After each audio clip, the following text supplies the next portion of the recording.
네, 윤태호 작가의 미생이라는 웹툰이 있습니다. 뭐 직장인들의 삶과 그리고 애환을 다룬 게 드라마, 영화, 만화이고 웹툰이고, 그리고 이게 인기가 많다 보니까 드라마로 이렇게 만들어졌는데, 이 드라마에서, 이 웹툰에서 제가 가장 인상 깊게 제 마음속에 남은 대사가 있습니다. 그 대사가 뭐냐면, 행복하려고 선택했던 것들이 도리어 진짜 행복을 빼앗아 갔습니다.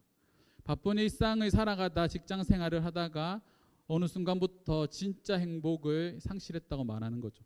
우리에게 진짜 행복이 뭘까요? 우리가 삶을 살아가면서 우리가 고백하는 진짜 행복, 우리가 행복하기 위해 가정을 꾸렸고, 그리고 행복하기 위해 자녀를 키우며 살아갑니다. 근데 이 자녀를 양육하다 보니까 내 자녀들에게 많은 돈이 들어가죠. 그렇게 하다 보니까 이제 부모들은 어떻게 합니까? 열심히 직장 생활을 하면서 돈을 법니다. 그런데 이 돈을 버는 것에 우리가 너무 초점을 맞추다 보니까 행복하려고 선택했던 그 직장 생활과 여러 가지 것들이 도리어 진짜 행복인 가정을 등한시하게 되고 나를 돌아보는 시간들을 상실하게 만들었다는 겁니다. 행복하려고 선택했던 것들이 도리어 나의 행복을 빼앗아갔다. 이런 모순된 상황을 이 시대 사람들이 많이 살아가고 있습니다. 부모가 되어 보니 자식에게 가장 듣고 싶지 않은 말이 있습니다. 어떤 말이십니까? 부모가 되고 나니 자식에게 가장 듣고 싶지 않은 말. 제가 이제 자녀를 키우면서 그런 생각들을 해봤는데 아마 이 말이지 않을까요? 엄마 아빠가 나한테 해준 게 뭐야? 이런 말을 들으면 어떨 것 같습니까? 억장이 무너질 것 같지 않나요? 지금도 자녀를 양육하기 위해 영혼을 다 갈아놓고 있는데 이 아이들이 부모에게 엄마 아빠가 나한테 해준 거야 라고 말을 하면 그냥 개인적으로 집어 던져버리고 싶을 것 같습니다. 기분이 언짢죠. 부모의 희생과 부모의 헌신을 아이들이 모른다라는 겁니다. 이런 말이 듣는 거, 이런 상황이 우리가 오지 않도록 얼마나 많이 노력을 해야 되겠습니까? 나의 노력과 희생이 무의미한 것처럼 느껴지기 시작하는 이 시대에 우리가 반드시 붙잡아야 될 것이 있는데 그것이 바로 믿음입니다. 대부분 이런 말을 하는 자녀들이 특징이 뭐냐면 부모와 애착관계가 잘 형성되지 않은 아이들이 그런 말을 많이 하는 거죠. 그래서 아이들과 친밀하게 많은 시간들을 보내고 함께하는 시간이 그만큼 중요하다는 겁니다. 신앙생활도 마찬가지죠. 여러분들 왜 예수를 믿으십니까? 내가 예수를 믿게 된 가장 근본적인 이유가 무엇입니까? 행복 아니었나요? 기쁨 아니었나요? 내가 예수를 만나게 되었을 때 느꼈던 그 구원의 감격에 너무 감사해서 우리가 예수를 믿기 시작했고, 우리가 그 예수를 믿는 것처럼 잘 살아내기 위해 그렇게 노력을 하고 있다라는 겁니다. 그런 삶을 살아감에 있어서 우리에게 중요한 것이 두 가지가 있는데 그 두 가지가 뭡니까? 말씀과 기도죠. 우리가 하나님과의 관계를 잘 세워가기 위해서 뭐가 필요합니까? 하나님의 말씀을 읽는 것, 그리고 하나님께 기도하는 것. 이거는 변하지 않는 신앙생활의 진리입니다. 그런데 이것들을 우리가 잘 지킬 수 있습니까? 많이 어렵죠. 우리가 하나님의 구원의 감격에 감사해서 믿음의 길에 접어들었지만 하나님과 우리와 했던 그 약속, 내가 하나님을 위해 살아가겠습니다. 난 이제 하나님의 자녀입니다라고 고백했던 그 고백의 순간들이 지금은 시간이 지날수록 점점 희미해져가고 어느 순간 그리스도인이라는 본질을 잃어버린 채 살아가고 있는 주변에 참 많은 사람들이 있습니다. 그러기 위해 신앙생활의 균형을 회복하는 것이 중요하죠. 우리의 일상과 신앙생활의 균형을 잘 회복하기 위해서는 우리가 어떻게 해야 될까요? 예전에도 말씀드렸지만 신앙생활은 노가다입니다. 정말 더 힘들더라도 무조건 그 일을 해야 하는 거죠. 쉽게 신앙생활을 하는 방법은 없습니다. 우리가 예수를 잘 믿기 위해서는 더 발버둥 치고 하나님께 붙어 있을 수 있도록 우리가 말씀과 기도를 끊임없이 붙잡아야 하는 거죠. 그래서 신앙생활은 노가다와 같습니다. 어려운 거죠. 힘든 거죠. 하지만 그 길을 반드시 걸어가야 합니다. 오늘과 그리고 다음 주 빼고 그 다음 주에 기도에 대한 말씀들을 이제 살펴볼 겁니다. 오늘은 잘못된 기도에 대해서 살펴볼 거고, 그 다음 기도에 대한 말씀은 주기도문의 말씀을 가지고 우리가 본격적으로 어떻게 기도해야 되는지에 대해서 살펴보게 될 겁니다. 이 기도에 대한 말씀들을 우리가 살펴보면서 우리가 기도해야지가 아니라 정말로 기도하는 성도가 되었으면 좋겠습니다. 종교개혁자 마르틴 루터는 이렇게 말을 합니다. 기도 없이 그리스도인이 되는 것은 숨 쉬지 않고 살아가는 것과 같다. 그러니까 기도하는 것이 우리의 숨을 쉬는 것과 동일한 역할을 하는 거죠. 우리가 살아가기 위해서 뭐 해야 됩니까? 숨을 쉬어야 되죠. 그럼 우리의 영혼이 살기 위해서 무엇을 해야 되겠습니까? 기도해야 되는 겁니다. 그래야 우리의 영혼이 살게 되는 거죠. 하지만 우리가 기도하지 못하는 이유가 있죠. 왜 기도하지 않습니까? 왜 기도하지 못할까요? 네, 분주하기 때문입니다.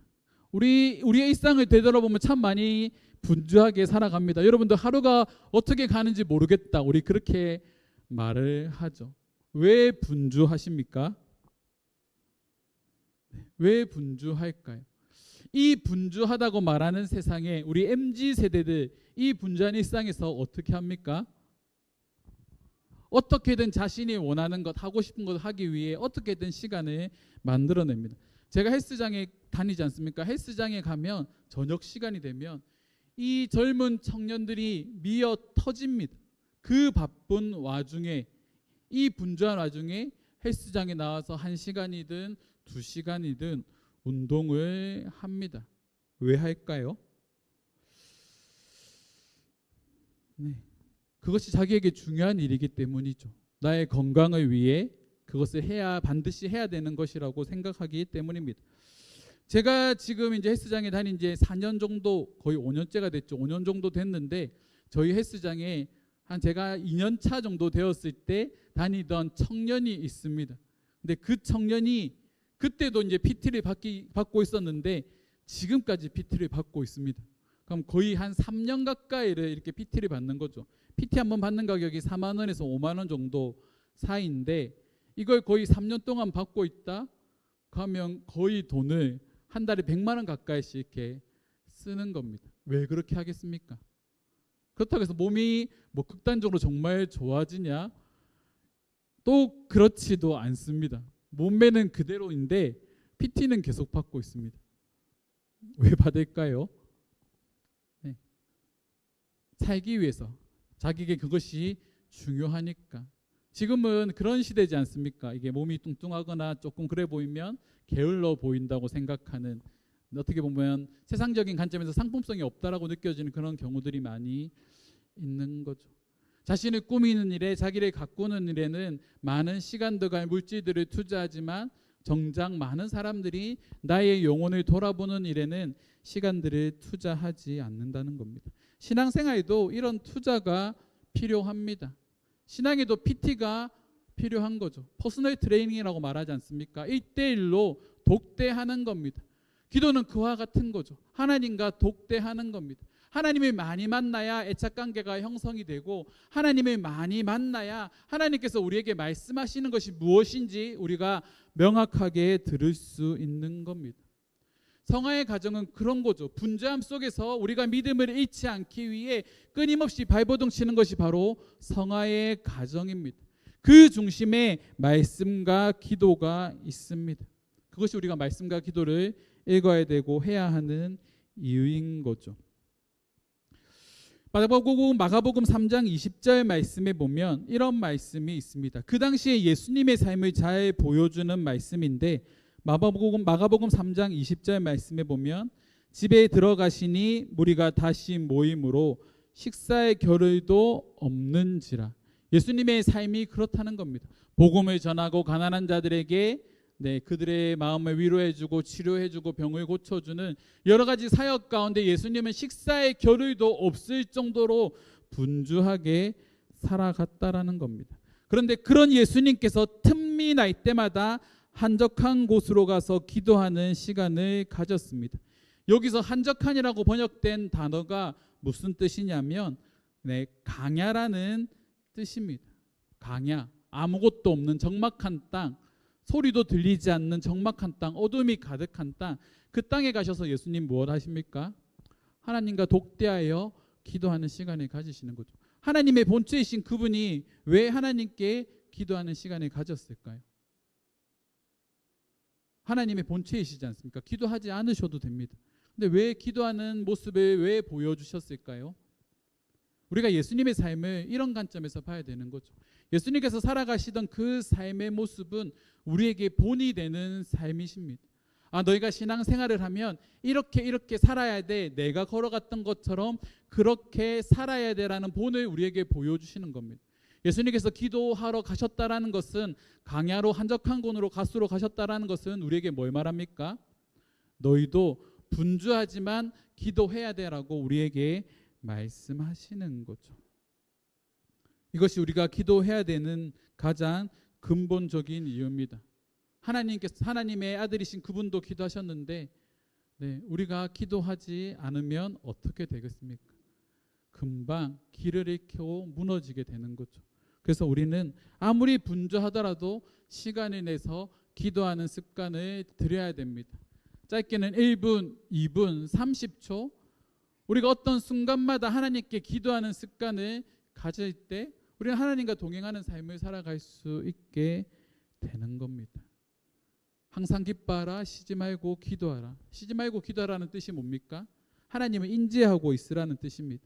어떤 상황 가운데 있든지 하나님을 인지하고 하나님의 도우심을 구하는 삶을 살아가라고 말하는 거죠. 제가 기도에 대해서 그렇게 말할 때 자주 말하지 않습니까? 하나님 어떻게 해야 될까요? 하나님 이 순간, 이 시간 내가 어떻게 해야 되겠습니까? 라는 그 짧은 고백들이 우리가 하는 기도라는 겁니다. 하나님을 인지하고 있는 거죠. 이것이 우리가 하나님과 동행하는 삶의 모습입니다. 그래서 우리는 항상 하나님을 기억하며 그분의 도우심을 구하는 고백들을 많이 했으면 좋겠습니다. 그것이 우리가 살아가야 될 믿음의 삶이죠. 오늘 본문 말씀에 보면 기도의 잘못된 모습에 대해서 두 가지를 말을 하고 있습니다. 첫 번째가 뭐냐면 외식하는 기도입니다. 우리 6장 5절 말씀 우리 함께 읽도록 하겠습니다. 6장 5절입니다. 또 너희는 기도할 때에 외식하는 자와 같이 하지 말라. 그들은 사람에게 보이려고 회당과 큰 어귀에 서서 기도하기를 좋아하느니라. 내가 진실로 너희에게 이르노니 그들은 자기 상을 이미 받았느니라. 아멘. 이 기도하다라는 단어를 이게 원어에서 살펴보면 두 가지의 합성어입니다. 프로슈코마이라는 무엇을 향하여 방향을 나타내는 이 전치사와 프로스, 그러니까 원하다라는 뜻과 고대하다라는 뜻을 가진 프로스가 합쳐진 단어가 바로 프로슈코마이, 기도하다라는 뜻입니다. 그러면 이 두 단어를 직역하면 무슨 뜻이겠습니까? 우리가 하나님을 고대하는 마음으로 하나님께 나아가는 것, 하나님께 기대하는 마음을 가지고 하나님께 나아가는 것, 그것이 바로 기도라는 거죠. 한마디로 기도는 누구를 향하여 나아가는 겁니까? 하나님을 향하여 나아가는 겁니다. 다른 것들을 향하여 나아가는 것이 아니라 하나님을 향하여 나아가는 것이 바로 기도인 거죠. 근데 6장 5절에서 말씀하시는 이 기도에 대해서 말할 때 예수님은 누구에 대해서 먼저 잘못된 기도라고 말하십니까? 말씀해 보면 외식하는 자. 이 외식하는 자라는 표현을 예수님은 그 당시 사람들 중에 누구에게 썼을까요? 바리새인들, 드러내기를 좋아하는, 자신의 의를 드러내기를 좋아하는 바리새인들에게 이 외식하는 자라는 표현을 사용하십니다. 이 외식하는 자들의 기도, 그들은 기도를 어디서 합니까? 큰 길가, 그리고 회당, 사람들이 많이 모여 있는 그 자리에서 이들은 큰 목소리로 기도하고 있는 거죠. 근데 그 모습에 대해서 예수님은 외식하는 자라고 말을 합니다. 한때, 지금도 또 그런 열풍이 불고 있죠. 우리가 한때 대형 집회들이 엄청나게 많이 일어났습니다. 지금도 다시 그것들이 회복되고 있는 추세고요. 수많은 사람들이 그것을 부흥의 흐름이라고 말하고 다시 한 번 더 이 땅 가운데 부흥이 온다라고, 오고 있다라고 말을 하고 있습니다. 오고 있을 겁니다. 그렇게 열심히 기도하는 청소년들과 청년들이 많이 일어나고 있고 부모 세대들이 많이 일어나고 있으니까요.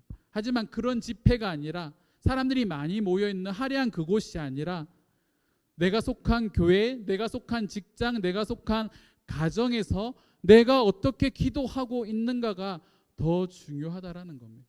그 자리에 가면 기도가 터져 나옵니다. 사방에서 사람들이 눈물을 흘리며 기도하고 큰 소리로 기도하고 있으면 자연스럽게 우리도 거기에 동화돼서 기도하게 되겠죠. 하지만 그 기도의 시간이 끝나고 나면, 그 집회가 끝나고 나면, 그 부흥회가 끝나고 나면 내가 일상에 돌아와서 나의 기도는 어떠한지 한번 되돌아봐야 되는 겁니다. 뭔가 기도를 할 수 있는 도구가 잘 갖춰져 있으면 기도하고 예배할 수 있지만, 그런 것들이 잘 갖춰지지 않으면 기도할 수 없다, 예배하지 못한다라고 고백하는 많은 사람들이 지금 이 시대에 있다라는 거죠. 무엇이 잘못되겠습니까? 우리의 마음이 하나님께로 온전히 향하고 있지 않기 때문입니다. 그래서 우리는 오늘 말씀에 나오는 골방의 기도를 회복할 필요가 있는 겁니다. 내가 있는 그 자리, 나만의 장소에서 회복할 수 있는 그 기도, 우리가 회복해야 될 그 기도는 그런 거죠. 당시 유대인들은 9시, 12시, 오후 3시 3번 기도했습니다. 이렇게 기도하는 거 여러분들 쉬울까요? 어려울까요? 정말 어렵습니다. 정말 어렵습니다. 기도가 익숙하신 분들은 이렇게 기도하는 거 당연하게 생각할 수 있지만, 기도에 익숙하지 않은 사람들 그렇게 시간을 빼서 기도하는 거 많이 어렵습니다. 하지만 이것이 자신의 의를 드러내는 도구가 된다면, 바리새인들이 하루 3번 하나님 앞에 기도하는데 큰 어기에서 해당해서 나와서 자신의 기도하는 모습을 만천하에 공개적으로 드러내면서 하는 그 행동들이 왜 그런 행동들을 하겠습니까? 나 이렇게 기도해, 나 이렇게 신앙생활해. 지난주 구제에 대해서 살펴볼 때 많은 사람들이 보는 앞에서 구제를 하고 있는 유대인들, 바리새인들의 모습, 자신의 의를 드러내기 위해 구제를 하는 사람들, 그런 모습에 대해 예수님은 동일하게 말씀하시는 거죠. 외식하는 자. 우리에게 필요한 건 진실한 마음으로 하나님께 나아가는 겁니다. 그런 마음으로 우리가 하나님께 기도하는 자들이 되었으면 좋겠습니다. 일단 우리가 기도할 때 두 번째로 기억해야 될 것은, 하지 말아야 될 것은 중언부언하는 기도입니다. 우리 7절 말씀 함께 읽어보겠습니다. 7절입니다. 또 기도할 때에 이방인과 같이 중언부언하지 말라. 그들은 말을 많이 하여야 들으실 줄 생각하느니라. 이 중언부언이라는 말은 생각 없이 말하다라는 그런 뜻입니다. 근데 이 단어가 구약에서는 어떤 상황 가운데 쓰였냐면, 엘리야와 이제 대결하고 있는 바알과 아세라 선지자들이 있지 않습니까? 이 바알과 아세라 선지자들이 이 바알에게, 아세라에게 기도할 때 어떻게 하는가요? 중언부언하는 거죠. 큰 소리로 춤추며 사람들이 알지 못하는 말을 계속해서 이렇게 중얼중얼하는 겁니다. 그리고 나중에는 어떻게 합니까? 자신의 몸을 자해하죠. 자신의 기도를 들어주지 않는 바알과 아세라에게 조금 더 자극적인 것으로 이렇게 그런 행위들을 하면서 나의 기도를 들어주십시오라고 이렇게 하는 겁니다. 이런 행위들이 중언부언하는 기도입니다. 명확한 대상이 없는 거죠. 그냥 내 입에 나오는 대로 떠드는 겁니다. 그런데 이렇게 기도할 때의 문제점이 뭡니까? 이런 기도를 하는 자들에게 예수님은 외식하는 자라고 말했는데, 이런 행위 중에 하나가 저는 방언이라고 생각을 합니다. 하나님께 온전히 기도하는 방언의 기도도 있지만 잘못된 방언의 형태도 많이 우리 주변에 있다라는 거죠. 제가 예전에 모 수련회에 갔는데, 교회에서 담임 목사님이 가라고 해서 모 수련회에 갔는데 방언을 막 가르치고 있습니다. 근데 그 방언을 가르치는 말 중에 뭐라고 말하냐면 할렐루야를 계속 외치라고 말합니다. 할렐루야, 할렐루야, 할렐루야, 할렐루야, 할렐루야 이렇게 되는 거. 이게 방언이라고 가르치고 있는 거죠. 이런 기도가 우리에게 무슨 의미가 있을까요? 방언은 하나님께서 주시는 성령의 은사입니다. 방언을 하는 사람도 있고 방언을 하지 못하는 사람들도 있습니다. 근데 우리가 학습에서 배우는 그 방언들, 할렐루야를 반복적으로 말하면 이 혀가 꼬이고 입이 이렇게 꼬이면서 나오는 그 중언부언하는 말이 정말로 하나님께서 기뻐하시는 참된 기도가 될까요? 그렇지 않다라는 겁니다. 하나님께서 가장 기뻐하시는 기도가 무엇일까 우리는 생각을 해봐야 되는 거죠. 하나님께서 우리의 기도를 받으실 때 가장 기뻐 받으시는 기도는 무엇일까요? 여러분들 정말 간절한 마음으로 하나님께 기도하면 기도가 나옵니까? 말이 나옵니까? 말이 나오지 않습니다. 어떤 고백이 나오나요? 주여, 나는 죄인입니다. 하나님 나에게 긍휼을 베풀어 주십시오.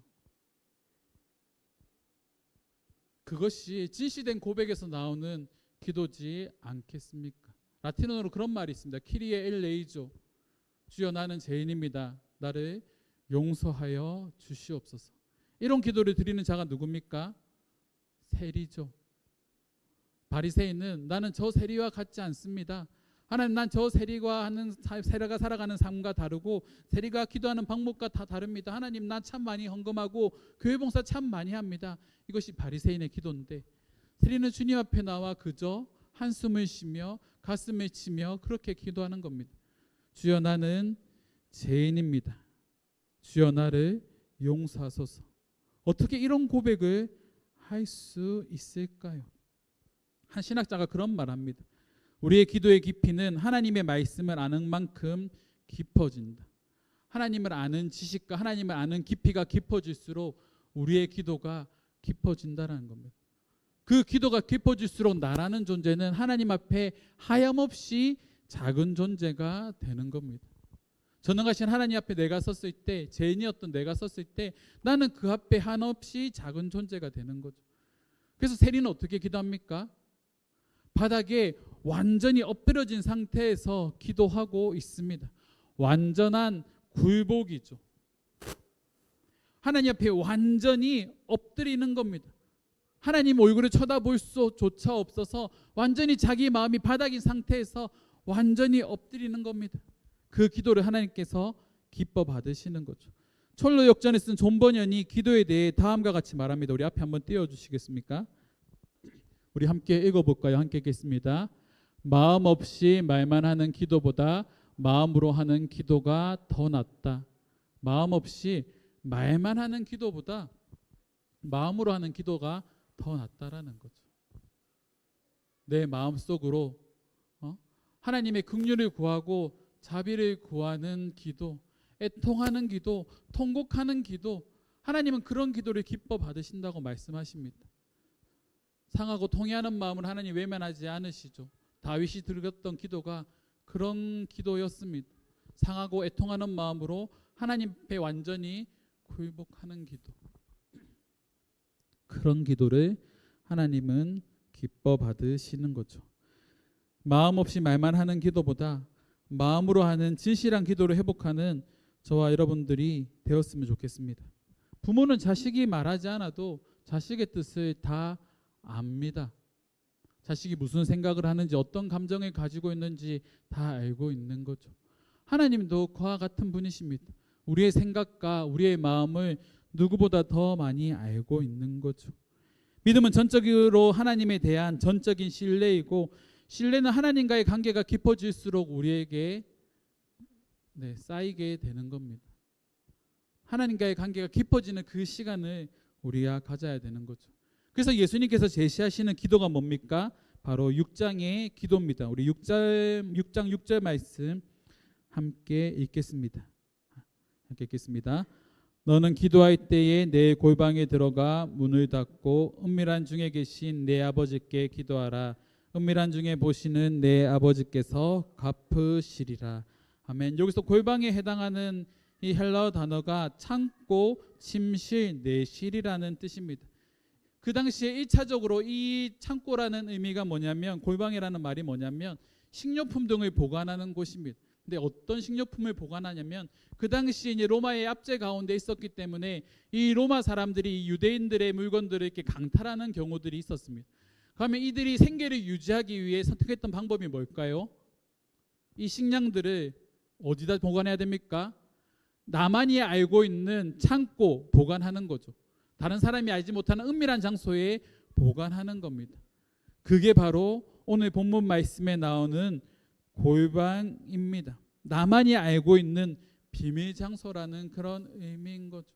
하나님께서는 이 골방의 기도를 우리에게 하라고 말씀하십니다. 골방에 들어가 은밀한 중에 문을 닫고 은밀한 중에 계신 내 아버지께 기도하라. 은밀한 중에 보시는 내 아버지께서 그 기도를 갚으시리라 말씀하십니다. 내가 하나님께 향할 수 있는, 하나님만 바라볼 수 있는 그 자리, 그 장소를 하나님께서 먼저 찾으라고 말씀하시는 거죠. 그 자리가 교회가 될 수도 있고 나의 집이 될 수도 있고 나의 직장이 될 수도 있습니다. 하루를 시작하기 전에 아무도 없는 휴게소나 휴게실이나 화장실이나 여러분들이 머물 수 있는 그 장소에 가서 하루를 기도로 시작하는 거죠. 제가 하나님을 인격적으로 만났을 때 제가 기도를 드렸던 곳은 화장실이었습니다. 짬이 안 되다 보니까 기도할 장소, 말씀을 읽을 장소가 없어서 늘 숨어서 화장실에서 말씀을 읽고 기도를 했습니다. 그리고 어느 순간부터 하나님께서 은혜를 주셔서 저희 내부반 고참이 유진성 너 면회실에 가서 성경책 읽고 기도하라고 이등병 때 허락을 해줬습니다. 그리고 그때부터는 이 면회실이 제 골방이고 저의 기도의 장소가 되었습니다. 그리고 그 자리에서 하나님께 끊임없이 기도했습니다. 하나님 마음껏 예배하고 기도할 수 있는 모임이 저희 부대에 있었으면 좋겠습니다. 그 기도를 몇 년 동안 드렸습니다. 저희는 교도소기 때문에 경교대기 때문에 종교 활동을 하러 밖으로 나갈 수가 없습니다. 2달에 한 번, 그것도 고참이 같이 가게 되는데 고참이 교회를 안 가는 사람이면 교회 자체를 못 가는 거죠. 어디 가겠습니까? 짜장면이랑 탕수육 먹으러 그게 너무 먹고 싶으니까 고참이 교회를 안 가고 그 시간에 중국집을 가는 거죠. 그러니까 1년에 기껏해야 이 종교 체험이 몇 번 오지 않는데 그것조차도 이제 1년에 한 번, 2번 교회 갈까 말까 한 그런 상황들이 제가 신학 구대에서 생활할 때 그렇게 하나의 문화로 자리 잡혀 있었습니다. 그래서 기도 모임을 위해 기도를 참 많이 했죠. 근데 참 감사한 게 뭐냐면 제가 병장이 되었고 그리고 중대장님이 새로 오셨을 때 저희 휴게실에서 기도할 수 있는 모임을 할 수 있도록 중대장님이 모임을 만들어 주셨습니다. 제가 병장 때 꼬박 2년 가까이가 걸린 거죠. 그런데 하나님은 그 기도를 들어주셨습니다. 그곳에서 예배하고 찬양하고 한 명도 오지 않을 거라 생각했는데 10명이 되는 이 군인들이 모여서 함께 기도하고 말씀을 듣는 그런 시간이 이 교도소 안에 저희 부대 안에 만들어졌습니다. 근데 그 시작이 뭐냐면 골방의 기도로부터 시작되어졌다는 겁니다. 우리가 해야 될 많은 일들이 있습니다. 우리가 스페이스 이음도 오픈을 했고 협동자 지금 사역들이 계속 주중에 진행을 하고 있습니다. 그러면 이들의 진행에 가는데 우리 생각과 우리의 방법들이 참 많이 들어갑니다. 근데 여기에 한 가지 더 하나님의 마음과 하나님의 방법과 하나님의 생각이 닿는다면 하나님께서 우리가 준비하고 있는 이 사역들 우리의 교회를 어떻게 사용하실지 모르겠습니다. 그래서 우리 교회가 회복해야 되는 것은 바로 이거죠. 기도. 함께 기도해야 합니다. 바쁠수록 더 기도해야 되고 우리가 하는 일들이 우리의 방법과 우리의 생각대로 되지 않도록 우리는 함께 모여 기도하고 골방에서 기도하는 그 일들이 참으로 중요합니다. 그래서 우리 이음교회가 이렇게 기도하는 교회가 되었으면 좋겠습니다. 성격 주석가인 매튜 헨리라는 사람이 있습니다. 이 사람은 기도에 대해서 이렇게 말합니다. 기도가 아침에 열쇠가 되고 저녁에 자물쇠가 되게 하라. 아침에 시작할 때 자물쇠를 여는 그 열쇠처럼 아침에 기도로 시작할 수 있도록 우리가 우리의 하루의 삶을 마무리할 때 이 기도가 자물쇠가 되어서 우리의 삶을 잠글 수 있도록 다른 생각과 세상의 것들이 들어오지 않도록 우리의 마음을 세상의 소리로부터 잠글 수 있는 그런 역할을 하는 것이 바로 기도. 그 기도를 회복하는 저와 여러분들이 되었으면 좋겠습니다. 말씀을 마무리하려고 합니다. 여러분들의 골방은 어디십니까?